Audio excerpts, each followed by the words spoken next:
is made up of 606 feet, 606 feet, 606 feet, 606 feet. 606. It's made up of stades, exactly the same. Now, if that's not interesting enough, look at the angle of the Great Pyramid of Giza. If you take the angle of the Great Pyramid of Giza, the slope is 51.8 degrees. Let's go back to the earthworks. If you measure the line that goes straight through the center of the structure, right here, and then you go true north, it's 51.8 degrees. That angle is exactly the same angle as the pyramids of Giza. It is the same math, the same calculations as ancient Egyptians. Let me show you one more connection. In 1860, David Wyrick, he's a guy who surveyed the Newark earthworks. He was digging into a mound near those earthworks, and he found a wooden coffin made of oak. They opened up the coffin and found a skeleton of a man holding a little box that was about 8.10 inches in size. The box had been cemented shut here. This, by the way, is sitting in Ohio. Well, he opened up the box and he found a little man inside, a little black stone. They took it to scholars and they looked at it.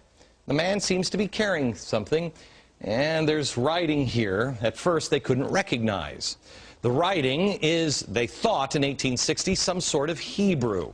Well, finally, about 20 years later, they found some rabbis living in the area, and the rabbis looked at that, and they could read it. They said it was an old kind of block Hebrew, and it was a rendition of the Ten Commandments. Now, this is another piece.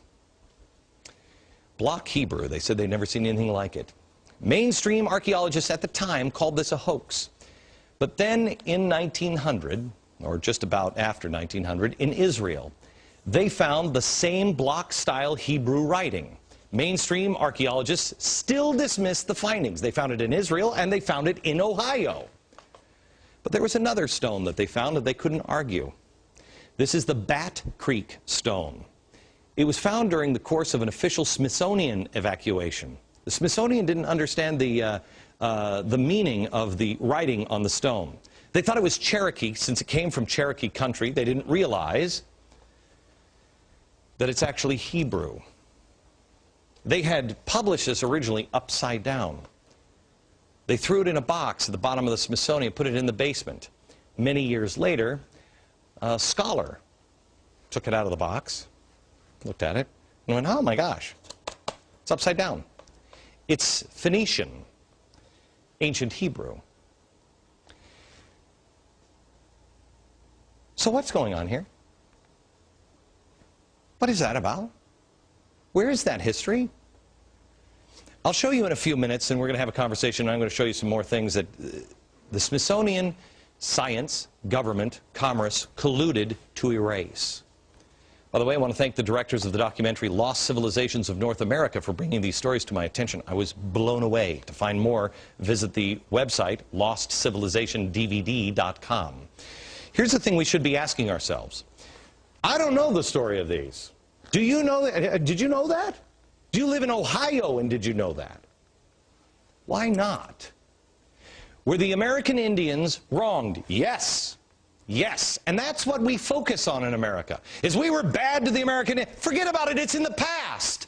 The question should be the ones that the founders asked. Who are they? What knowledge do they have? Can you imagine the difference we would have now if we would put our differences aside and put our past in the past and concentrate on today and say, let's learn from each other. What do you have? What is that?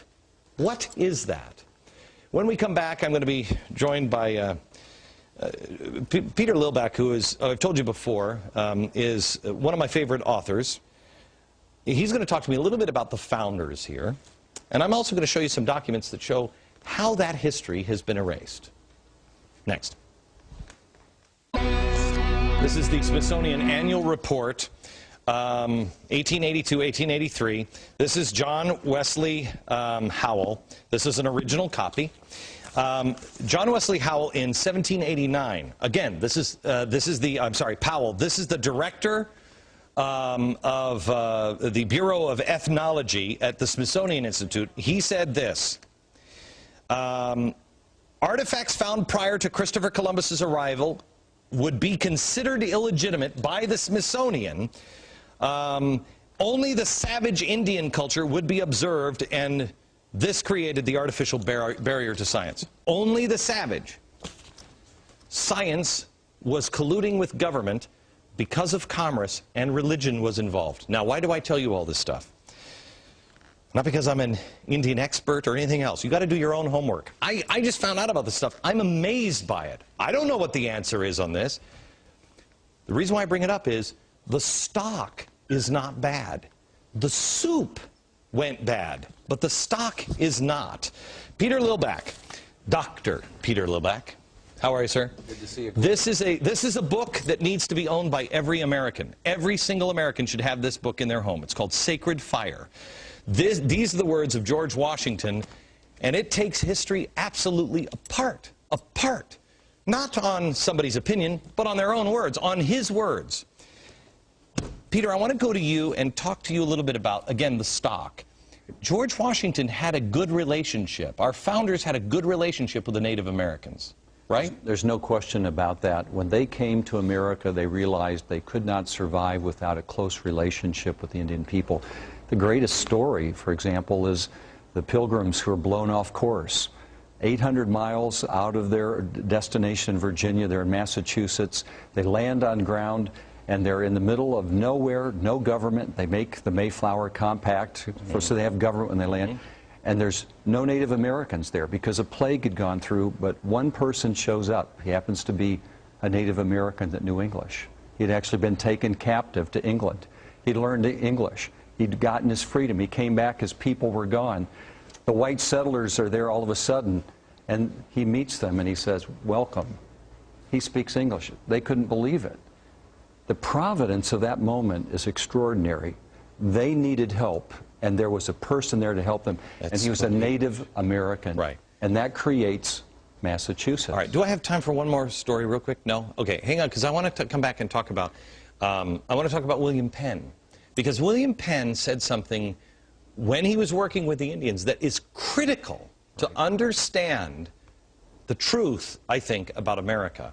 And we'll do that next.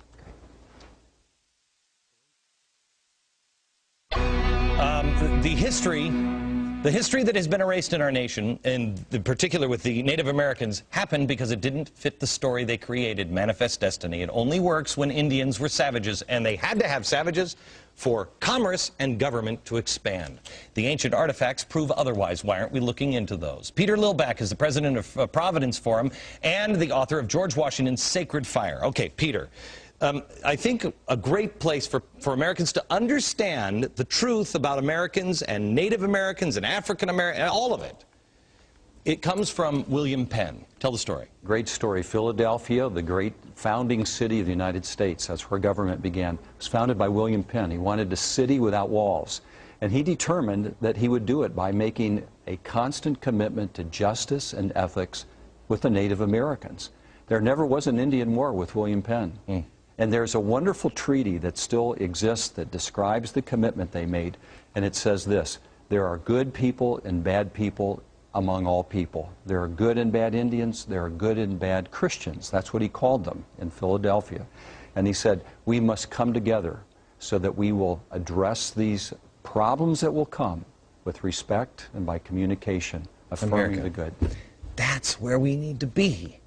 There are good among us and bad among us. There are good Americans, bad Americans. There's good parts of America. There are bad parts of America in the American story. We've got to come together as the good people, stand together and guard against the bad so we can live in a country without walls. Peter, thank you very much. Back in a minute.